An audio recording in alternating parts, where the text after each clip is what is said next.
Верея отново разлюля Чикаго. И мотото на фестивала «Българският фолклор е магия» отново звучи сериозно, вълнуващо и сплотяващо.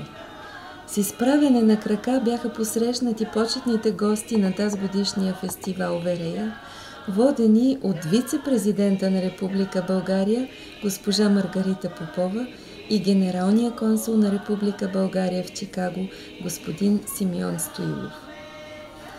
Радваме се, че вече се знае и чува за нас, обявява създателя на фестивала Константин Маринов, преди да започнат днешните танцови и хорови изпълнения.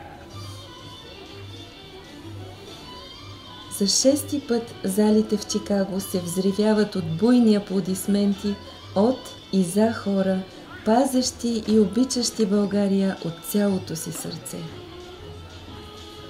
Благодарение на специалната покана на организаторите в лицето на Константин Маринов, най-сетне успявам да присъствам лично на това явление. Чикагския фестивал Верея за мен не е само забележително мероприятие, а явление.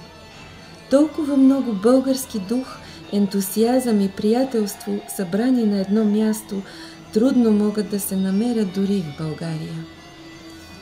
Българският празник в Чикаго продължава с хора до сутринта, за да отидем след броени часове отново в залата за следващите изпълнения на сцена.